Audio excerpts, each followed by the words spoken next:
The Student Exhibition Gardens, or SEGs, are basically an opportunity for our class to create something from ideation to creation and maintenance afterwards. They're a culmination of everything we've learned throughout our rotations and our 2 years here.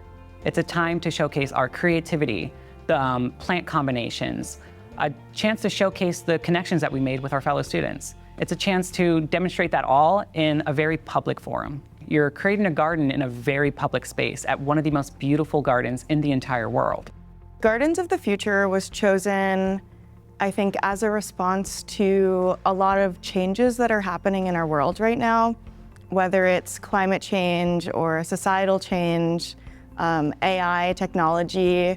So there's a lot of change happening and things are progressing really quickly in different aspects of our world. And the theme kind of looks at how we can deal with this progression through the scope of gardens. My garden of the future is a garden to rest, and the inspiration for it is natural burial. My garden is called Second Nature. Second nature comes from the idea that as things change, it can become renewed. The garden is meant to be like a third place, and at the heart of it are two circular benches that face each other, meant to kind of echo conversation and community in a shared space.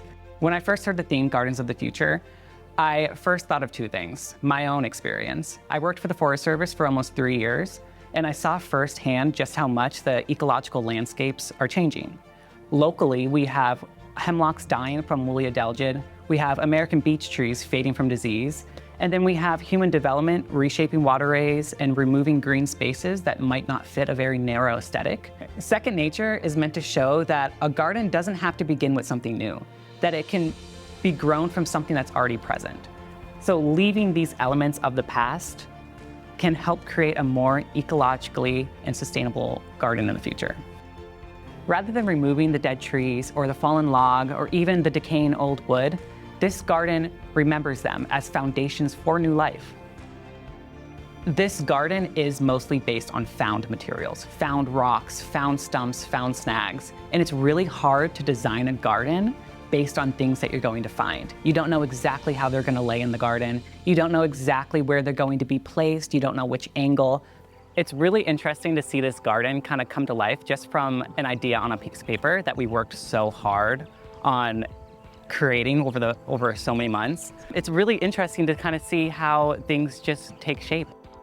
Like I said, there's all of these changes happening in the world, like climate change and AI and kind of this societal division. And so I looked at all of these things and I kind of landed on this division that we're feeling in the country and also the world, and kind of how technology has a hand in separating us from each other. So the central idea to my design is that a garden of the future is kind of our next third place. And third place meaning a place outside of your home, your first place, or your job, your second place.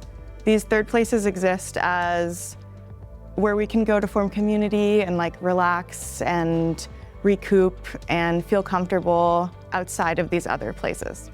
We don't really interact with our neighbors as much as we used to anymore. And that like joy and daily interaction is really what I want to pull from in inspiration for this garden. I want my garden to be a place where people can slow down, a place where conversations can happen, and a place where community can grow. I think a really challenging aspect is balancing all of the things that go into the garden and collaborating with different disciplines all around the garden. So like facilities is helping me with my hardscapes and my structures and my built elements. So I feel like I collected so many different skills creating this garden. My garden design comes from a deeply personal experience that I've had, and it just combines that personal experience with my ideas around ecology and sustainability. Natural burial changes the narrative around what death and putting your loved ones to rest is. It makes the burial site into a place all about celebrating life, and it welcomes the community in. The thing that I found most surprising about this process is how personal designing this garden has been. It's a garden that's going to be on display to all the visitors of Longwood, yet every decision, every plant choice, every structure design, every sign written are things that are deeply personal to me. It's a vulnerable process.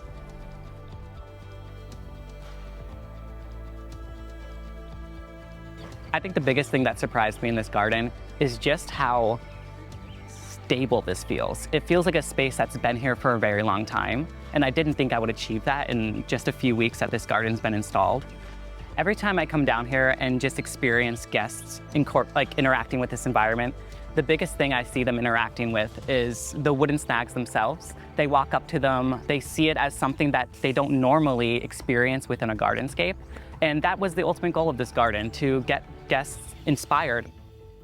I was in here a couple weeks ago watering and kind of just tending to the garden, and there were two different groups of people sitting on either bench who started up a conversation because one person's shirt said, "I heart New York."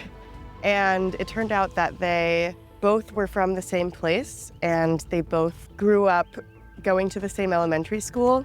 And I just thought that was so special because that's kind of what my garden is all about. And getting to see that happen just felt amazing. I think the most rewarding part of this garden has been seeing how people interact with it. I've been witness to strong emotional response. I think that's really impacting the visitor. I loved getting to choose the plants and the combos and the arrangements, but I think the most impactful part has been that I've seen it mean something to people. It was important to me in creating this design, understanding that it might be a difficult topic for some people, how to delicately handle making the garden thought-provoking. In modern day, humanity is so divorced from nature, and our fear of death only serves to widen that divide. Death is a part of the cycle of life, and making it more approachable helps bring us back into nature. This garden asks the question if even death can be a beautiful part of that cycle of life.